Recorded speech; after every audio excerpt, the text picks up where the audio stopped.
Hello everyone, welcome to the class. This is your SST teacher Shabnam Oruj. So we are going to start a first chapter, that is universe and our earth. Means हमारा जो universe है, ब्रह्मांड है और हमारी जो पृथ्वी है, इसके बारे में हम कंप्लीट स्टडी करेंगे. What we will learn about universe, solar system and earth. Universe.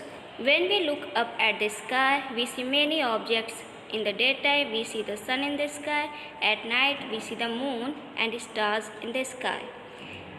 जब हम आसमान की तरफ देखते हैं तो हमें बहुत सारी चीज़ें देखने को मिलती हैं, जैसे कि दिन में हमें सन दिखाई देता है, रात में moon and stars. These objects are part of the universe. ये जो चीज़ें, ये जो ऑब्जेक्ट्स हैं, ये यूनिवर्स का एक हिस्सा है. यूनिवर्स जो होता है एक बहुत ही बड़ा स्पेस होता है जहाँ पे स्टार्स, मून और दूसरे हेवनली बॉडीज़ पाए जाते हैं. साइंटिस्ट ऐसा मानते थे कि billions of years ago, scientist मानते हैं कि 1000 करोड़ साल पहले यूनिवर्स में एक बहुत ही बड़ा एक्सप्लोजन हुआ होगा, जिसकी वजह से बहुत ही छोटे छोटे ह्यूज फायर बॉल्स चारों तरफ पूरे स्पेस में स्प्रेड हो गए, फैल गए. अब ये फायर बॉल्स जैसे जैसे ठंडे हुए ये छोटे छोटे पार्टिकल्स में कन्वर्ट हो गए. फिर कुछ सालों बाद ये आपस में पास आते आते ये एक हेवनली बॉडीज़ बनाए, जिसे कि हम ये जो भी एक्सप्लोजन हुआ उसकी वजह से जो भी हेवनली बॉडीज़ फॉर्म हुए, यही फॉर्मेशन क्या कहलाता है? Big bang theory. Big bang theory कहलाता है ये. The sun that we see in the sky is part of galaxy known as Milky Way और आकाशगंगा. जो आसमान में हम सन देखते हैं उसके साथ और भी ये सब जो बॉडीज़ होती है ये भी एक गैलेक्सी का पार्ट है, जिसे हम मिल्की वे कहते हैं या आकाशगंगा भी कहते हैं. Next topic is solar system. Our solar system is the family of the sun. जैसे हमारी फैमिली होती हैं, फैमिली मेम्बर्स होते हैं, उसी टाइप से जो सन है वो उसका भी एक फैमिली है जिसको सोलर सिस्टम बोलते हैं. और फैमिली के जितने भी प्लैनेट्स होते हैं, जितने भी मेंबर्स होते हैं, उन्हें हम प्लैनेट बोलते हैं.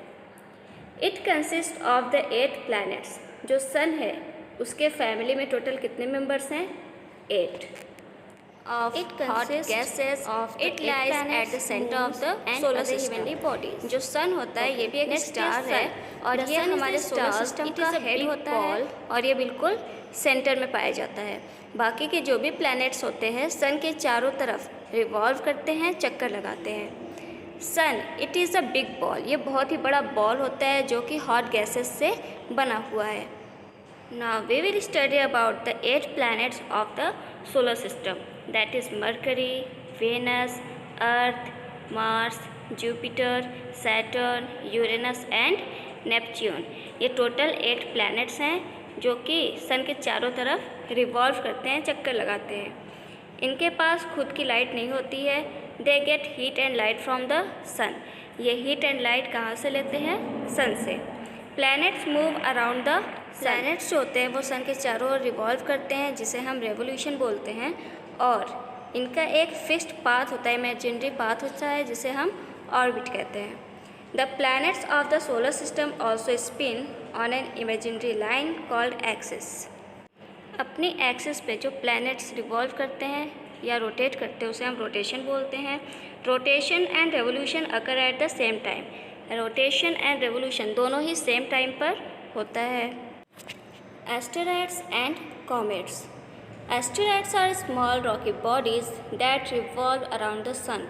एस्टेरॉइड्स जो होते हैं ये छोटे छोटे रॉकी बॉडीज़ होते हैं जो कि सन के चारों तरफ ये रिवॉल्व करते हैं. Comets are made up of rocks, ice and gas. Comets जो होते हैं ये रॉक्स, आइस और गैस से बने हुए होते हैं. और जब कॉमेट्स सन के करीब आता है तो इस पे एक टेल डेवलप हो जाती है. वो टेल एक्चुअली जो होती है ये फायर गैसेस की होती है, जिससे कि दूर से देखने में लगता है टेल है लेकिन वो एक्चुअली गैस होती है. अब हम पढ़ेंगे अपने अर्थ के बारे में. Earth is the only planet that has life on it. Earth ही एक ऐसा प्लैनेट है जहाँ पर लाइफ पॉसिबल है. In ancient times people believe that earth was flat. पहले के जो लोग थे वो ऐसा मानते थे कि जो अर्थ है वो बिल्कुल फ्लैट है और अगर कोई इंसान चलते चलते एक ही डायरेक्शन में अगर वो चल रहा है कंटिन्यू, तो वो आगे जाकर गिर सकता है। उनको ऐसा लगता था कि आगे बिल्कुल अर्थ जो है वो ख़त्म हो गई है और वो आगे जाकर गिर जाएंगे, लेकिन ऐसा नहीं होता है। बाद में कुछ एक्सपेरिमेंट हुआ, कुछ साइंटिस्ट जो थे उन्हें प्रूव करना पड़ा कि जो अर्थ है वो ओवल शेप की है, फ्लैट नहीं है बल्कि ओवल शेप की है। अर्थ का शेप बिल्कुल ऑरेंज है, जो कि टॉप और बॉटम से फ्लैट है, लेकिन ये एक्चुअली ओवल शेप की होती है, राउंड होती है। Now atmosphere. Earth is surrounded by a layer of air. This air consist of gases such as oxygen, nitrogen and carbon dioxide. अब हम एटमॉस्फेयर के बारे में पढ़ेंगे।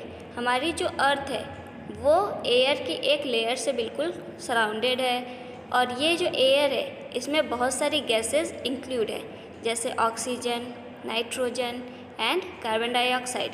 इनके अलावा इसी एयर में वाटर पार्टिकल्स भी हैं एंड डस्ट पार्टिकल्स भी हैं। This layer is called the atmosphere. ये जो लेयर है एयर की, इसे हम एटमॉस्फेयर कहते हैं, और ये सन से आने वाले हार्मफुल रेज से हमें प्रोटेक्ट करती है। It also keeps the temperature of earth suitable to sustain life. और ये जो है हमारे अर्थ के टेम्परेचर को मेंटेन करने में हेल्प करती है, ताकि हम यहाँ पर सरवाइव कर सकें, ज़िंदा रह सकें। Now surface of earth. Earth surface consist of land and water. जो हमारी अर्थ है इसके सरफेस पे 75% वाटर है and rest part is land. Nearly 2/3 of earth surface is covered by water and remaining part is covered by land. The large areas of land are called continents and the huge water bodies are called oceans.